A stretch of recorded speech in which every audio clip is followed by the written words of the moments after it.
ਸਤਿ ਸ਼੍ਰੀ ਅਕਾਲ ਜੀ। ਤੁਸੀਂ ਦੇਖ ਰਹੇ ਹੋ ਨਿਊਜ਼ 84 ਪੰਜਾਬ ਤੇ ਮੈਂ ਵਿਪਨ ਤੁਹਾਡੇ ਨਾਲ ਇੱਕ ਨਵੀਂ ਅਪਡੇਟ ਲੈ ਕੇ ਹਾਜ਼ਰ ਹਾਂ। ਸੋ ਦੋਸਤੋ, ਜਿੱਦਾਂ ਕਿ ਤੁਸੀਂ ਸਭ ਜਾਣਦੇ ਹੋ, ਜੋ ਕਰੋਨਾ ਨੂੰ ਲੈ ਕੇ ਮਾਹੌਲ ਜਿਹੜਾ ਆ ਕਾਫੀ ਨਾਜ਼ੁਕ ਹੋ ਗਿਆ ਆ ਔਰ ਦਿਨੋਂ ਦਿਨ ਜਿਹੜੇ ਕੇਸ ਵੱਧ ਰਹੇ ਨੇ। ਸੋ ਹਾਲਾਤ ਜਿਹੜੇ ਵੱਧ ਤੋਂ ਬੱਤਰ ਹੋ ਗਏ ਨੇ ਔਰ ਸਥਿਤੀ ਜਿਹੜੀ ਆ ਕੰਟਰੋਲ ਵਿੱਚ ਸਰਕਾਰਾਂ ਦੇ ਹੁਣ ਨਹੀਂ ਕਹਿ ਸਕਦੇ, ਕਿਉਂਕਿ ਜਿਹੜੇ ਕੇਸ ਇੰਡੀਆ ਦੇ ਲੈਵਲ ਦੇ ਬਹੁਤ ਜ਼ਿਆਦਾ ਹੋ ਚੁੱਕੇ ਨੇ, ਤੁਸੀਂ ਸਭ ਜਾਣਦੇ ਹੋ। ਸੋ ਇਹਨਾਂ ਸਾਰੇ ਮੁੱਦਿਆਂ ਤੇ ਗੱਲਬਾਤ ਕਰਨ ਲਈ ਸਾਡੇ ਕੋਲ ਇਸ ਵਕਤ ਮੌਜੂਦ ਨੇ ਉੱਘੇ ਸਮਾਜ ਸੇਵਕ ਦਵਿੰਦਰਪਾਲ ਸਿੰਘ ਜੀ। ਇਹ ਦਵਿੰਦਰਪਾਲ ਸਿੰਘ ਜੀ ਉਹ ਸ਼ਖਸ ਨੇ ਜਿਨ੍ਹਾਂ ਦੇ ਪਰਿਵਾਰ ਨੇ ਘੱਟੋ ਘੱਟ ਨਹੀਂ ਤਾਂ 125 ਸਾਲ ਜਿਹੜੀਆਂ ਭਾਰਤੀ ਫੌਜ ਨੇ ਜਿਹੜੀਆਂ ਸੇਵਾਵਾਂ ਕੀਤੀਆਂ ਇਹਨਾਂ ਦੇ ਪਰਿਵਾਰ ਵੱਲੋਂ, ਚਾਹੇ ਉਹ ਇਹਨਾਂ ਦੇ ਭਰਾ ਹੋਣ ਚਾਹੇ ਉਹ ਇਹਨਾਂ ਦੇ ਪਿਤਾ ਹੋਣ। ਇਹਨਾਂ ਨਾਲ ਸੰਬੰਧਿਤ ਇਹਨਾਂ ਦੀ ਫੈਮਿਲੀ ਜਿਹੜੀ ਆ ਉਹ ਪਹਿਲਾਂ ਤੋਂ ਹੀ ਸਮਾਜ ਸੇਵੀ ਰਹੀ ਆ ਔਰ ਸਮਾਜ ਲਈ ਬਹੁਤ ਇਹਨਾਂ ਦੀਆਂ ਜਿਹੜੀਆਂ ਦੇਣਾ ਵੀ ਰਹੀਆਂ ਆ। 125 ਸਾਲ ਨੌਕਰੀਆਂ ਜਿਹੜੀਆਂ ਇਹਨਾਂ ਦੇ ਪਰਿਵਾਰ ਵੱਲੋਂ ਭਾਰਤੀ ਫੌਜ ਦੇ ਵਿੱਚ ਕੀਤੀਆਂ ਗਈਆਂ। ਇਸ ਵਕਤ ਸਾਡੇ ਨਾਲ ਮੌਜੂਦ ਨੇ ਦਵਿੰਦਰਪਾਲ ਸਿੰਘ, ਉਹਨਾਂ ਨਾਲ ਗੱਲਬਾਤ ਕਰਦੇ ਹਾਂ। ਸਤਿ ਸ਼੍ਰੀ ਅਕਾਲ ਜੀ। ਸਤਿ ਸ਼੍ਰੀ ਅਕਾਲ ਦਵਿੰਦਰਪਾਲ ਸਿੰਘ ਜੀ, ਪਹਿਲਾਂ ਤਾਂ ਤੁਹਾਡਾ ਬਹੁਤ ਸਵਾਗਤ ਹੈ ਜਿਹੜਾ ਤੁਸੀਂ ਸਾਨੂੰ ਆਪਣਾ ਕੀਮਤੀ ਸਮਾਂ ਦਿੱਤਾ ਔਰ ਅੱਜ ਤੁਸੀਂ ਸਾਡੇ ਕੋਲ ਮੌਜੂਦ ਹੈਗੇ ਆ। ਗੱਲਬਾਤ ਕਰਾਂਗੇ ਮੌਜੂਦਾ ਹਾਲਾਤਾਂ ਨੂੰ ਲੈ ਕੇ, ਕੀ ਕਹਿਣਾ ਚਾਹੋਗੇ, ਕਿਉਂਕਿ ਤੁਸੀਂ ਵੱਡੇ ਸਮਾਜ ਸੇਵੀ ਵੀ ਆ ਔਰ ਇਲਾਕੇ ਦੇ ਵਿੱਚ ਤੁਸੀਂ ਵਿਚਰਦੇ ਆ, ਫੀਲਡ ਵਿੱਚ ਰਹਿੰਦੇ ਹੋ, ਦੁਨੀਆ ਦੇ ਨਾਲ ਤੁਹਾਡਾ ਜਿਹੜਾ ਆ ਰਾਬਤਾ ਰਹਿੰਦਾ ਹੈ। ਹਾਂਜੀ, ਸਭ ਤੋਂ ਪਹਿਲਾਂ ਤਾਂ ਮੈਂ ਇਹ ਕਹਿਣਾ ਚਾਹੂੰਗਾ ਕਿ ਜਿਹੜਾ ਕਰੋਨਾ ਵਾਇਰਸ ਦੀ ਮਹਾਮਾਰੀ ਹੈਗੀ ਹੈ, ਇਸ ਤੋਂ ਪਬਲਿਕ ਨੂੰ ਬਚਣ ਵਾਸਤੇ ਬਹੁਤ ਜ਼ਿਆਦਾ ਹੀ ਜਾਗਰੂਕ ਰਹਿਣਾ ਪੈਣਾ ਹੈ। ਲਾਕਡਾਊਨ ਦੀ ਪਾਲਣਾ ਕਰਨੀ ਹੈ ਉਹਨਾਂ ਨੇ ਆਪਣੀ ਤੇ ਆਪਣੇ ਪਰਿਵਾਰਾਂ ਦੀ ਰੱਖਿਆ ਕਰਨ ਵਾਸਤੇ। ਇੱਕ ਟਾਈਮ ਭੁੱਖਾ ਬੰਦਾ ਰਹਿ ਸਕਦਾ ਹੈ, ਪਰ ਵਾਇਰਸ ਤੋਂ ਬਚਣਾ ਬਹੁਤ ਜ਼ਰੂਰੀ ਹੈ। ਇਸ ਕਰਕੇ ਲਾਕਡਾਊਨ ਦੀ ਪਾਲਣਾ ਕਰਨੀ ਜ਼ਰੂਰੀ ਹੈ। ਔਰ ਦੂਸਰਾ ਹੈ, ਕਈ ਦੇਸ਼ ਕਹਿੰਦੇ ਆ, ਇਟਲੀ ਹੋ ਗਿਆ, ਇਜ਼ਰਾਈਲ ਹੋ ਗਿਆ, ਕਿ ਅਸੀਂ ਵੈਕਸੀਨ ਤਿਆਰ ਕਰ ਲਿਆ। ਇਹ ਸੱਚੀਆਂ ਗੱਲਾਂ ਹੈ ਕਿ ਦੁਨੀਆ ਨੂੰ ਭਰਮਾਉਣ ਦੀਆਂ ਗੱਲਾਂ ਹੈਗੀਆਂ। ਇਹਦਾ ਚਾਹੀਦਾ ਹੈ ਵਰਲਡ ਹੈਲਥ ਆਰਗੇਨਾਈਜੇਸ਼ਨ ਨੂੰ ਚੈੱਕ ਕਰਕੇ ਸਾਰੀ ਦੁਨੀਆ ਦੇ ਭਲੇ ਵਾਸਤੇ, ਅਗਰ ਉਹ ਦਵਾਈਆਂ ਸਹੀ ਹੈਗੀਆਂ ਤਾਂ ਉਹਦਾ ਪੇਟੈਂਟ ਕਿਸੇ ਇੱਕ ਦੇਸ਼ ਨੂੰ ਨਾ ਦੇ ਕੇ ਉਹਦਾ ਸਾਲਟ ਸਾਰੇ ਦੇਸ਼ਾਂ 'ਚ ਦੱਸ ਕੇ ਤੇ ਜਲਦੀ ਤੋਂ ਜਲਦੀ ਪਬਲਿਕ ਤੱਕ ਉਹ ਇਲਾਜ ਪਹੁੰਚਾਇਆ ਜਾਵੇ, ਕਿਉਂਕਿ ਇਹ ਪੈਸੇ ਕਮਾਉਣ ਦਾ ਸਮਾਂ ਨਹੀਂ ਹੈਗਾ, ਇਹ ਦੁਨੀਆ ਨੂੰ ਬਚਾਉਣ ਦਾ ਸਮਾਂ ਹੈ। ਔਰ ਵਰਲਡ ਹੈਲਥ ਆਰਗੇਨਾਈਜੇਸ਼ਨ ਦੀ ਇਹ ਜ਼ਿੰਮੇਵਾਰੀ ਹੈਗੀ ਹੈ ਕਿ ਉਹ ਸਾਰੀ ਮਾਨਵਤਾ ਨੂੰ ਬਚਾਉਣ ਦੀ ਖਾਤਰ ਇਸ ਚੀਜ਼ ਤੇ ਆਪ ਨਿਗਾਹ ਰੱਖ ਕੇ ਤੇ ਇਹਨੂੰ ਕਾਰਵਾਈ ਵਿੱਚ ਲਿਆ। ਸੋ ਜਿਹੜੀ ਤੁਸੀਂ ਦਵਾਈ ਦੀ ਗੱਲ ਕੀਤੀ, ਇਹ ਤਾਂ ਹਜੇ ਬੜੀਆਂ, ਮੈਂ ਕਹਿ ਸਕਦਾ ਵੀ ਲੰਬੀਆਂ ਗੱਲਾਂ ਨੇ ਔਰ ਲੰਬਾ ਸਮਾਂ ਲੱਗੂਗਾ, ਕਿਉਂਕਿ ਹੁਣ ਤੱਕ ਜਿਹੜੇ 6 ਮਹੀਨੇ ਜਾਂ 7 ਮਹੀਨੇ ਆਪਾਂ ਕਹਿ ਸਕਦੇ ਆ ਇਸ ਸਿਲਸਿਲੇ ਨੂੰ ਜਿਹੜਾ ਚੱਲ ਰਿਹਾ ਆ। ਦਸੰਬਰ ਤੋਂ ਸ਼ਾਇਦ ਪਹਿਲਾਂ ਦਾ ਜਿਹੜਾ ਕਰੋਨਾ ਸਟਾਰਟ ਹੋਇਆ ਔਰ ਕਾਫੀ ਲੰਬਾ ਸਮਾਂ ਹੋ ਚੁੱਕਿਆ ਔਰ ਕਾਫੀ ਲੰਬਾ ਸਮਾਂ ਹਜੇ ਲੱਗ ਵੀ ਸਕਦਾ ਆ। ਇਹ ਵੀ ਗੱਲਾਂ ਜਿਹੜੀਆਂ ਆ ਦੇਸ਼ਾਂ ਦੀਆਂ ਸਰਕਾਰਾਂ ਵੱਲੋਂ ਕਹੀਆਂ ਗਈਆਂ ਵੀ ਕੋਈ ਲੰਬਾ ਸਮਾਂ ਹਜੇ ਲੱਗ ਸਕਦਾ ਆ। ਪਰ ਮੌਜੂਦਾ ਹਾਲਾਤ ਆਪਾਂ ਇੰਡੀਆ ਦੀ ਗੱਲ ਕਰਦੇ ਹਾਂ, ਇੰਡੀਆ ਦੇ ਵਿੱਚ ਜਿਹੜੇ ਦਿਨੋਂ ਦਿਨ ਕਰੋਨਾ ਦੇ ਕੇਸ ਕਾਫੀ ਵੱਧ ਗਏ ਨੇ ਔਰ ਸਰਕਾਰਾਂ ਜਿਹੜੀਆਂ ਨਾਕਾਮ ਜਿਹੀਆਂ ਫੇਲ ਹੋਈਆਂ ਦਿਖ ਰਹੀਆਂ। ਕੀ ਕਹਿਣਾ ਤੁਹਾਡਾ? ਇਹ ਕੇਸ ਵਧਣ ਦਾ ਕਾਰਨ ਇਹ ਹੈਗਾ ਜੀ ਕਿ ਜਦੋਂ ਲੋਕਾਂ ਨੂੰ ਘਰ ਦੇ ਵਿੱਚ ਸਹੂਲਤ ਨਹੀਂ ਮਿਲਦੀ, ਉਹ ਰਾਸ਼ਨ ਲੈਣ ਵਾਸਤੇ ਵੀ ਜਦੋਂ ਕੋਈ ਸਹਾਇਤਾ ਆਉਂਦੀ ਹੈ ਤਾਂ ਉਹ ਇਸ ਤਰ੍ਹਾਂ ਟੁੱਟ ਕੇ ਭੀੜ ਪੈਂਦੀ ਹੈ ਕਿ ਉਹਨਾਂ ਨੂੰ ਆਪਦੀ ਲਾਈਫ ਦੀ ਪਰਵਾਹ ਨਹੀਂ ਰਹਿੰਦੀ, ਇਨਫੈਕਸ਼ਨ ਦਾ ਡਰ ਨਹੀਂ ਰਹਿੰਦਾ। ਉਹਨਾਂ ਵਾਸਤੇ ਸਭ ਤੋਂ ਪਹਿਲਾਂ ਪੇਟ ਦੀ ਭੁੱਖ ਜ਼ਰੂਰੀ ਹੁੰਦੀ ਹੈ। ਤੇ ਸਰਕਾਰ ਨੂੰ ਚਾਹੀਦਾ ਵੀ ਇਹੋ ਜਿਹੀ ਸਥਿਤੀ ਨਾ ਪੈਦਾ ਹੋਣ ਦੇਣ। ਪੰਜਾਬ ਸਰਕਾਰ ਕਹਿੰਦੀ ਕਿ ਸਾਨੂੰ ਸੈਂਟਰ ਤੋਂ ਕੋਈ ਜ਼ਿਆਦਾ ਰਿਲੀਫ ਨਹੀਂ ਆਇਆ, ਔਰ ਜੇ ਬੈਂਕਾਂ ਦੇ ਵਿੱਚ 1500 ਰੁਪਇਆ ਆਉਂਦਾ ਵੀ ਹੈ ਤਾਂ ਉਹਦੇ ਵਾਸਤੇ ਪਬਲਿਕ ਇੰਨੀ ਭੀੜ ਲਗਾ ਲੈਂਦੀ ਹੈ। ਤੁਸੀਂ ਸੋਚੋ ਵੀ ਇੱਕ ਬੰਦਾ ਸਵੇਰ ਤੋਂ ਲੈ ਕੇ ਸ਼ਾਮ ਤੱਕ 500 ਰੁਪਏ ਲੈਣ ਵਾਸਤੇ ਖੜਾ ਰਹਿੰਦਾ ਹੈ, ਉਹਨੂੰ ਕਿੰਨੀ ਜ਼ਿਆਦਾ ਜ਼ਰੂਰਤ ਹੋਊਗੀ ਉਸ 500 ਰੁਪਏ ਦੀ। ਸੋ ਇੱਥੇ ਤੁਸੀਂ ਜਿਹੜੀ 500 ਦੀ ਗੱਲ ਕੀਤੀ, ਜਿਹੜੀ ਪਿੱਛੇ ਜੇ ਸੈਂਟਰ ਗਵਰਨਮੈਂਟ ਨੇ ਕੁਝ ਜਿਹੜੇ ਸੰਬੰਧਿਤ ਖਾਤੇ ਆ, ਕੁਝ ਪਾਲਿਸੀ ਸੀਗੀ ਉਹਦੇ ਅਕੋਰਡਿੰਗ ਜਿਹੜੇ ਪਾਏ ਆ ਔਰ ਲੋਕਾਂ ਨੇ ਕਾਫੀ ਹੜਕਾਂਪ ਤੋਂ ਮਚਾਇਆ, ਲੰਬੀਆਂ ਲੰਬੀਆਂ ਲਾਈਨਾਂ ਲੱਗੀਆਂ। ਕੀ ਤੁਹਾਨੂੰ ਲੱਗਦਾ ਨਹੀਂ ਵੀ ਉਹ ਲੋਕ ਜਿਹੜੇ ਉਹਨਾਂ ਨੂੰ ਲੋੜ ਸੀ ਲੈਣ ਦੀ, ਵੀ ਉਹ ਸਰਕਾਰ ਨੇ ਉਹਨਾਂ ਨੂੰ ਪ੍ਰਭਾਵਿਤ ਕਰਤਾ, ਲਾਈਨਾਂ 'ਚ ਖੜਨ ਲਈ ਇੱਕ ਇਕੱਠ ਹੋ ਗਿਆ ਰੋਡਾਂ ਤੇ? ਮਤਲਬ ਕਿਤੇ ਨਾ ਕਿਤੇ ਉਸ ਚੀਜ਼ ਦਾ ਜਿਹੜਾ ਆਪਣੇ ਆਪ ਨੂੰ, ਲੋਕਾਂ ਨੂੰ ਔਰ ਆਪਣੇ ਦੇਸ਼ ਨੂੰ ਨੁਕਸਾਨ ਹੋਇਆ ਲੱਗਦਾ ਉਸ ਚੀਜ਼ ਦਾ। ਹਾਂ, ਉਸ ਚੀਜ਼ ਦਾ ਕੁਝ ਹੱਦ ਤੱਕ ਕਾਫੀ ਨੁਕਸਾਨ ਵੀ ਹੋਇਆ, ਪਰ ਕੁਝ ਇਹ ਵੀ ਗਰੀਬਾਂ ਨੂੰ ਪੈਸੇ ਮਿਲ ਗਏ ਜਿਹੜੇ ਉਹ ਵੈਸੇ ਸਿੱਧੇ ਨਹੀਂ ਮਿਲ ਸਕਦੇ ਸੀ, ਉਹਨਾਂ ਨੂੰ ਮਿਲੇ। ਉਹਨਾਂ ਨਾਲ ਕੁਝ ਨੂੰ ਕਾਫੀ ਰਾਹਤ ਵੀ ਮਿਲੀ ਹੈ। ਪਰ ਜਿਹੜਾ ਇਹ ਸਰਕਾਰ ਜਿੱਦਾਂ ਰਾਸ਼ਨ ਵੰਡਦੀ ਹੈ ਤੇ ਉਹਦੇ ਵਿੱਚ ਕਾਣੀ ਵੰਡ ਹੋਈ ਹੈ, ਉਹਦਾ ਕਾਰਨ ਇਹ ਹੈ ਕਿ ਲੋਕ ਹੱਲੇ ਵੀ ਜਿਹੜੇ ਮੋਹਤਰ ਬੰਦੇ ਆ ਉਹ ਵੋਟ ਦੇ ਪਿੱਛੇ ਪੈਂਦੇ ਕਿ ਆਹ ਬੰਦੇ ਮੈਨੂੰ ਵੋਟ ਪਾਈ ਸੀਗੀ ਤੇ ਮੈਂ ਇਹਨੂੰ ਦੇਦਾ। ਉਹ ਇਹ ਨਹੀਂ ਦੇਖਦੇ ਵੀ ਇਹਦੇ ਕੋਲੇ ਕੁਝ ਹੈ ਕਿ ਨਹੀਂ ਹੈ। ਸਰਕਾਰ ਨੂੰ ਚਾਹੀਦਾ ਜਿਹੜੀ ਕਾਣੀ ਵੰਡ ਹੋਈ ਹੈ ਉਹਨਾਂ ਦੇ ਬੈਂਕ ਅਕਾਊਂਟਾਂ ਦੀ ਸਟੇਟਮੈਂਟਾਂ ਹਰ ਬੈਂਕ ਦੇ ਵਿੱਚ ਹੈਗੀਆਂ, ਤੇ ਉਹ ਬੈਂਕਾਂ ਤੋਂ ਬਾਅਦ ਵਿੱਚ ਸਮਾਂ ਲੱਗਣ ਤੇ ਚੈੱਕ ਕੀਤਾ ਜਾ ਸਕਦਾ ਹੈ ਕਿ ਕਿਹੜੇ ਬੰਦੇ ਨੇ ਨਜਾਇਜ਼ ਮਦਦ ਲਿੱਤੀ ਹੈ। ਤੇ ਜਿਹੜੇ ਬੰਦੇ ਨੇ ਨਜਾਇਜ਼ ਮਦਦ ਲਿੱਤੀ ਹੈ, ਨਜਾਇਜ਼ ਰਾਹਤ ਫੰਡ ਦੀ ਦੁਰਵਰਤੋਂ ਹੋਈ ਹੈ, ਉਹਨਾਂ ਦੇ ਖਿਲਾਫ ਬਣਦੀ ਕਾਰਵਾਈ ਹੋਣੀ ਚਾਹੀਦੀ ਹੈ, ਕਿਉਂਕਿ ਉਹ ਦੇਸ਼ ਦਰੋਹ ਹੈ। ਲੋੜਵੰਦ ਬੰਦੇ ਨੂੰ ਤਾਂ ਹੀ ਮਦਦ ਨਹੀਂ ਮਿਲੀ ਜੇ ਇੱਕ ਗੈਰ ਜ਼ਰੂਰੀ ਬੰਦਾ ਉਹ ਲੋੜ ਦੀ ਮਦਦ ਨੂੰ ਲੈ ਰਿਹਾ। ਸੋ ਗੈਰ ਜ਼ਰੂਰੀ ਬੰਦਾ ਜਿਹੜਾ ਆ ਲੋੜ ਦੀ ਮਦਦ ਨੂੰ ਤਾਂ ਹੀ ਲਊਗਾ ਜੇ ਕੋਈ ਉੱਥੇ ਤੱਕ ਪਹੁੰਚ ਕਰੂਗਾ, ਕਿਉਂਕਿ ਜਿਹੜੀ ਸਰਕਾਰਾਂ ਨੇ ਜਿਹੜਾ ਰਾਸ਼ਨ ਭੇਜਿਆ ਜਾਂ ਸਮਾਜ ਜਿਹੜੀਆਂ ਜਥੇਬੰਦੀਆਂ ਵੱਲੋਂ ਵੀ ਦਿੱਤਾ ਗਿਆ ਆ, ਉਹਨਾਂ ਨੇ ਤਾਂ ਚਲੋ ਆਪ ਦੇਖ ਕੇ ਜਿਹੜਾ ਰਾਸ਼ਨ ਸਰਕਾਰਾਂ ਵੱਲੋਂ ਆਇਆ ਆ ਉਹਦੇ ਵਿੱਚ ਕਾਲੀ ਵੰਡ ਦਾ ਜਿਹੜਾ ਮਸਲਾ ਬਹੁਤ ਉੱਭਰਿਆ ਆ, ਔਰ ਜਿਹੜੇ ਲੀਡਰ ਜਾਂ ਜਿਹੜੇ ਮੋਹਤਬਾਰ ਆ ਉਹਨਾਂ ਨੇ ਕੁਝ ਆਪਣੇ ਚਹੇਤਿਆਂ ਨੂੰ ਦਿੱਤਾ। ਇਦਾਂ ਦੀਆਂ ਗੱਲਾਂ ਬਹੁਤ ਮੂਹਰੇ ਆਈਆਂ, ਕੀ ਕਾਰਨ ਹੋ ਸਕਦੇ ਨੇ ਤੇ ਕਿਹੜੀ ਜਿਹੜੀ ਉਹਨਾਂ ਦੀ ਇਦਾਂ ਦੀ ਚਾਹ ਸੀ ਜਿਹੜਾ ਉਹਨਾਂ ਨੇ ਉਸ ਵਕਤ ਜਿਹੜੀ ਕਾਲੀ ਵੰਡ ਕੀਤੀ? ਇਹਦਾ ਕਾਰਨ ਇਹ ਸੀ ਕਿ ਜਿਹੜੇ ਬੰਦਿਆਂ ਨੂੰ ਜਿਸ ਇਲਾਕੇ ਦੇ ਵਿੱਚੋਂ ਜਿੱਦਾਂ ਵੋਟਾਂ ਮਿਲੀਆਂ ਸੀ, ਜਿਹੜੀ ਪਾਰਟੀਆਂ ਉਹਨਾਂ ਦੀਆਂ ਸੀਗੀਆਂ ਔਰ ਉਹਨਾਂ ਨੂੰ ਲੱਗਦਾ ਸੀ ਕਿ ਇਹ ਬੰਦਿਆਂ ਨੇ ਸਾਨੂੰ ਵੋਟ ਪਾਈ ਹੈ, ਉਹਨਾਂ ਨੇ ਇਹ ਨਹੀਂ ਦੇਖਿਆ ਕਿ ਇਸ ਬੰਦੇ ਨੂੰ ਲੋੜ ਹੈ ਜਾਂ ਨਹੀਂ ਹੈ। ਉਹਨਾਂ ਨੇ ਸਿਰਫ ਇਹ ਦੇਖਿਆ ਵੀ ਇਹ ਕਾਰਡ ਬਣੇ ਹੋਏ ਹੈਗੇ ਰਾਸ਼ਨ ਵਾਲੇ ਤੇ ਇਹਨਾਂ ਨੂੰ ਮਦਦ ਦੇ ਦਿਓ, ਦੂਜੇ ਨੂੰ ਚਾਹੇ ਮਿਲੇ ਚਾਹੇ ਨਾ ਮਿਲੇ। ਉਹ ਜੋ ਰਾਸ਼ਨ ਆਇਆ, ਗਿਣੀਆਂ ਚੁਣੀਆਂ ਜਿਹੜੀਆਂ ਕਿੱਟਾਂ ਆਈਆਂ, ਉਹ ਗਿਣੇ ਚੁਣੇ ਬੰਦਿਆਂ ਨੂੰ ਦਿੱਤੀਆਂ ਗਈਆਂ, ਸਾਰਿਆਂ ਬੰਦੇ ਵਾਸਤੇ ਤਾਂ ਪਹੁੰਚੀ ਨਹੀਂ। ਜੇ ਪੂਰੀ ਪਹੁੰਚਦੀ ਔਰ ਬਿਨਾਂ ਕਿਸੇ ਵੀ ਕਾਣੀ ਵੰਡ ਦੇ ਉਹ ਵੰਡੀ ਜਾਂਦੀ ਤਾਂ ਇਹ ਨੌਬਤ ਨਹੀਂ ਆਉਣੀ ਸੀਗੀ।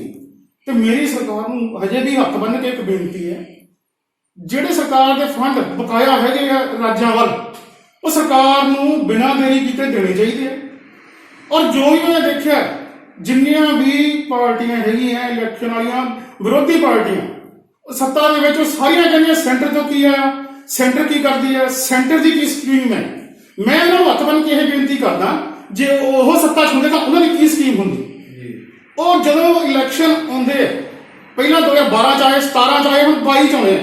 22 ਦੇ ਵਿੱਚ ਇਲੈਕਸ਼ਨ ਜਦੋਂ ਹੋਏਗਾ, ਉਦੋਂ ਜਿਹੜੀਆਂ ਇਹ ਜਿੰਨੀਆਂ ਵੀ ਇਲੈਕਸ਼ਨ ਵਾਲੀਆਂ ਪਾਰਟੀਆਂ ਹੈਗੀਆਂ, ਇਹਨਾਂ ਨੇ ਸੱਤਾ 'ਚ ਆਉਣ ਵਾਸਤੇ ਆਪਣੇ ਕਿੰਨੇ ਇਲੈਕਸ਼ਨ ਫੰਡ ਜਿਹੜੇ ਹੈਗੇ ਆ ਉਹ ਉਹਨਾਂ ਇਲੈਕਸ਼ਨਾਂ ਤੇ ਖਰਚ ਕਰਨੇ ਹੈਗੇ, ਉਹ ਕਰੋੜਾਂ ਰੁਪਏ ਦੇ ਵਿੱਚ ਹੁੰਦੇ ਆ ਜੀ। ਤੇ ਕੀ ਉਹ ਜਨਤਾ ਦੇ ਭਰੋਸਾ ਨਹੀਂ ਹੁਣ ਕਰ ਸਕਦੇ ਵੀ ਤੁਸੀਂ ਸਾਨੂੰ 2022 ਚ ਵੋਟ ਪਾਇਓ, ਅੱਜ ਅਸੀਂ ਤੁਹਾਨੂੰ ਮਦਦ ਕਰਦੇ ਹਾਂ, ਇਸ ਏਰੀਏ ਨੂੰ, ਇਸ ਰਾਜ 'ਚ ਮੈਂ ਮਦਦ ਕਰਦਾ, ਮੇਰੀ ਸਰਕਾਰ ਹੋਣੀ ਚਾਹੀਦੀ ਹੈ। ਤੇ ਜੇ ਉਹ ਇਲੈਕਸ਼ਨ ਫੰਡ ਅੱਜ ਲਾਊਗਾ ਤਾਂ ਕੀ ਉਹਨੂੰ ਸਰਕਾਰ ਤੇ ਬੰਦਿਆਂ ਤੇ ਭਰੋਸਾ ਨਹੀਂ ਵੀ ਉਹ ਉਹਨੂੰ ਵੋਟਾਂ ਪਾਉਣਗੇ?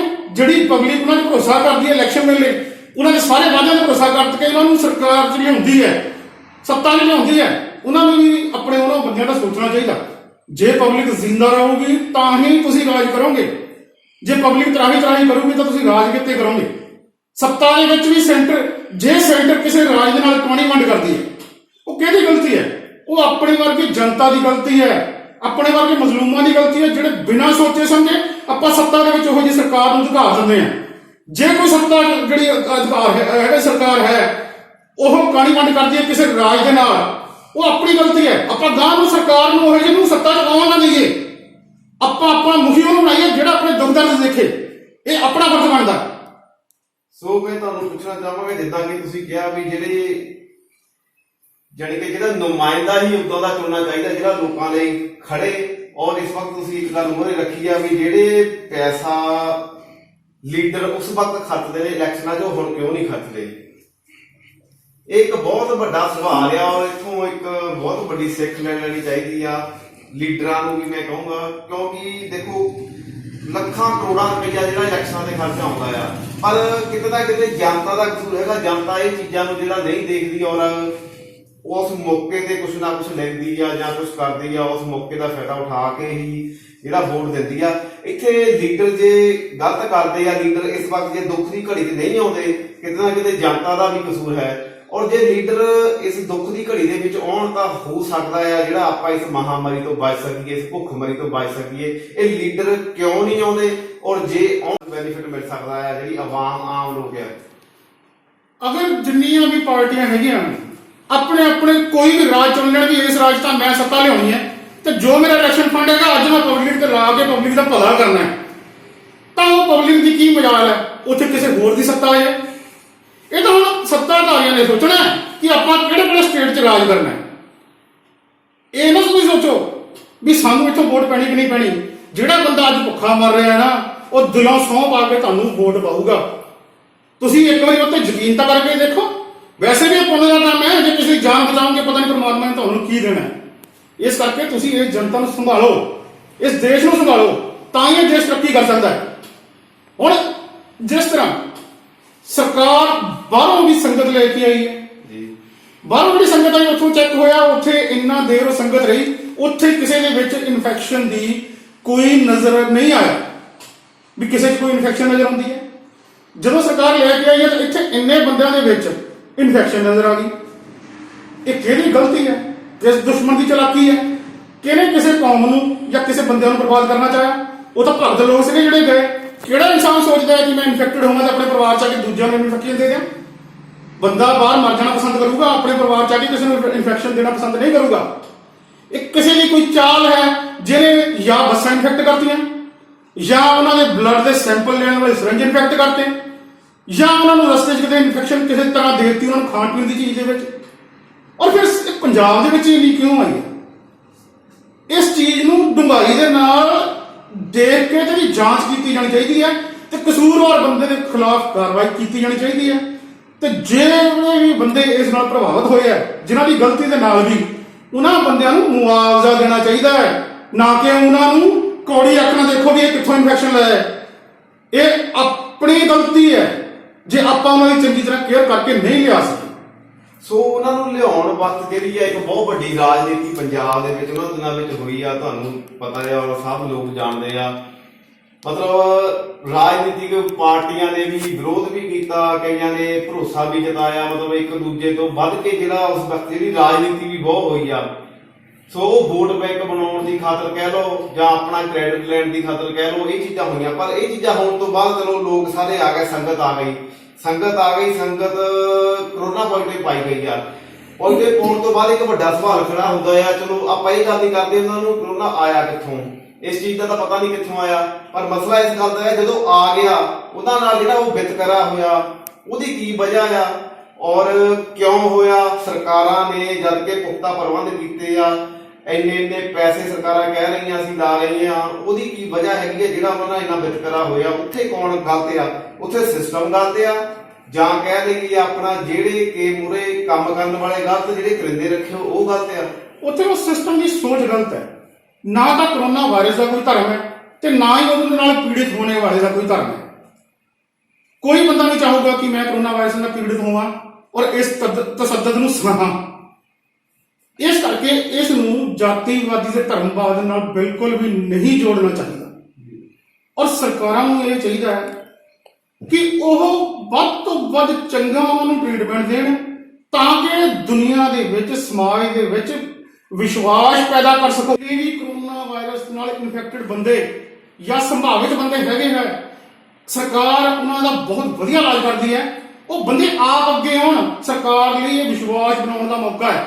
ਜਦ ਤੱਕ ਸਰਕਾਰ ਇਹ ਵਿਸ਼ਵਾਸ ਨਹੀਂ ਬਣਾਉਂਦੀ, ਉਹਨਾਂ ਨੇ ਇਲਾਜ ਲਾਈਵ ਨਹੀਂ ਦਿਖਾਉਂਦੀ ਕਿ ਅਸੀਂ ਇਹਨਾਂ ਦੀ ਕੀ ਕੇਅਰ ਕਰਦੇ ਹਾਂ, ਉਦੋਂ ਤੱਕ ਲੋਕਾਂ 'ਚ ਡਰ ਬਣਿਆ ਰਹਿਣਾ ਹੈ ਔਰ ਇਸ ਬਿਮਾਰੀ ਤੇ ਕਾਬੂ ਪਾਉਣਾ ਬਹੁਤ ਔਖਾ ਹੈ।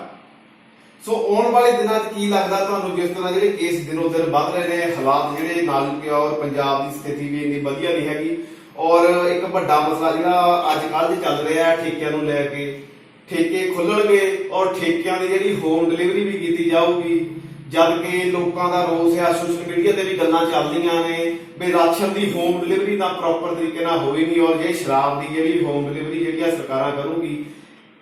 ਇਹਦੇ ਵਿੱਚ ਚਲੋ ਸਰਕਾਰਾਂ ਨੇ ਆਪਣਾ ਜਿਹੜਾ ਆ ਆਰਥਿਕ ਤੰਗੀ ਨੂੰ ਦੂਰ ਕਰਨ ਲਈ ਵੀ ਕਹਿ ਸਕਦੇ ਇਹ ਕੀਤਾ ਆ, ਪਰ ਕੁੱਲ ਮਿਲਾ ਕੇ ਕੋਈ ਨਾ ਕੋਈ ਇਦਾਂ ਦੀ ਜਿਹੜੀ ਗੱਲ ਇਹਦੇ ਵਿੱਚ ਹੈ ਜਿਹੜੀ ਕਿਤੇ ਨਾ ਕਿਤੇ ਜਿਹੜੀ ਪੰਜਾਬ ਨੂੰ ਇਸਦਾ ਨੁਕਸਾਨ ਆਉਣ ਵਾਲੇ ਦਿਨਾਂ ਵਿੱਚ ਹੋ ਸਕਦਾ ਆ, ਸ਼ਰਾਬ ਦੇ ਠੇਕੇ ਖੁੱਲ੍ਹਣ ਨੂੰ ਲੈ ਕੇ। ਮੈਂ ਤਾਂ ਇਹ ਕਹੂੰਗਾ ਕਿ ਦੇਸ਼ ਦਾ ਤੇ ਰਾਜਾਂ ਦਾ ਸਿਸਟਮ ਇੰਨਾ ਕੀ ਮਜਬੂਰ ਸੀ ਜਿਹੜਾ 1 ਮਹੀਨੇ ਦੇ ਵਿੱਚ ਹੀ ਮੁੱਦੇ ਨੂੰ ਡਿੱਗ ਪਿਆ, ਜਿਹੜਾ ਆਪਦੀ ਜਨਤਾ ਦਾ ਭਰਨ ਪੋਸ਼ਣ ਨਹੀਂ ਕਰ ਸਕਦਾ, ਜਿਹੜਾ ਵੀ ਇੰਨੇ ਸਾਲਾਂ ਤੋਂ ਜਨਤਾ ਦੇ ਟੈਕਸ ਕੱਟਦੀ ਹੈ, ਹਰ ਸਹੂਲਤ ਦਿੰਦੇ ਆ। ਇਹਨਾਂ ਨੇ ਇਹਨੂੰ ਚਾਹੀਦਾ ਸੀ ਵੀ ਜਿਹੜੇ ਸ਼ਰਾਬ ਦੇ ਠੇਕੇ ਹੈ ਉਹ ਇਹਨਾਂ ਨੇ ਰਿਜ਼ਲਟ ਦੇਖਿਆ ਖੋਲ ਕੇ ਵੀ ਕਿੰਨੀ ਮਾਰੋ ਮਾਰ ਪਈ ਉਹ ਸ਼ਰਾਬ ਤੇ ਕਿੱਡੀਆਂ ਲੰਬੀਆਂ ਲਾਈਨਾਂ ਲੱਗੀਆਂ। ਇਹਨੂੰ ਠੇਕੇ ਬੰਦ ਕਰਨ ਦੀ ਲੋੜ ਕੀ ਸੀ? ਜਿਹੜੇ ਬੰਦੇ ਪੀਣ ਵਾਲੇ ਹੈਗੇ ਉਹ ਅੱਜ ਤੱਕ ਨਹੀਂ ਹਟੇ। ਆਪਣੇ ਸਾਹਮਣੇ ਆਉਂਦਾ ਹੈ ਕਈ ਲੋਕਾਂ ਦੇ ਪਰਚੇ ਪੈਂਦੇ, ਉਹ ਘਰ ਦੀ ਕੱਢ ਕੇ ਵੇਚਦੇ ਆ। ਜਦੋਂ ਇਹ ਠੇਕੇ ਬੰਦ ਹੋਏ ਸੀਗੇ ਉਦੋਂ ਸ਼ਰਾਬ ਦੁੱਗਣੇ ਤਿੱਗਣੇ ਰੇਟਾਂ ਤੇ ਨਜ਼ਰ ਆਇਆ, ਲੋਕ ਲੈਂਦੇ ਤੇ ਖਰੀਦਦੇ ਤੇ ਵੇਚਦੇ। ਸੋ ਨਹੀਂ, ਮੈਂ ਤੁਹਾਡੀ ਗੱਲ ਰੋਕਣਾ ਚਾਹੂੰਗਾ। ਤੁਸੀਂ ਕਿਹਾ ਸ਼ਰਾਬ ਦੇ ਠੇਕੇ ਸਰਕਾਰਾਂ ਨੇ ਬੰਦ ਕਰਤੇ ਪਰ ਲੋਕ ਪੀਣੋਂ ਨਹੀਂ ਹਟੇ। ਜੇ ਸ਼ਰਾਬ ਦੇ ਠੇਕੇ ਬੰਦ ਸੀ ਤਾਂ ਲੋਕ ਲੈ ਕੇ ਕਿੱਥੋਂ ਆਏ? ਸ਼ਰਾਬ ਦੇ ਠੇਕੇ ਬੰਦ ਸੀ, ਜੇ ਲੈ ਕੇ ਆਏ ਜਾਂ ਚੋਰੀ ਮਿਲੀ ਜਾਂ 2 ਨੰਬਰ ਦਾ ਕੰਮ ਹੋਇਆ ਜਾਂ ਲੋਕਾਂ ਨੇ ਦੇਸੀ ਸ਼ਰਾਬ ਕੱਢੀ ਤਾਂ ਆਪਣਾ ਸਿਸਟਮ ਕਿੱਥੇ ਸੀ? ਆਪਣਾ ਪੁਲਿਸ ਪ੍ਰਸ਼ਾਸਨ ਕਿੱਥੇ ਸੀ? ਉਹ ਦੇਖੋ ਹਮੇਸ਼ਾ ਤੋਂ ਆਇਆ ਕਿ ਟਰੱਕਾਂ ਦੇ ਟਰੱਕ ਫੜ ਹੁੰਦੇ ਆ, ਕੁਝ ਫੜ ਹੋ ਜਾਂਦੇ ਆ, ਕੁਝ ਨਿਕਲ ਜਾਂਦੇ ਆ।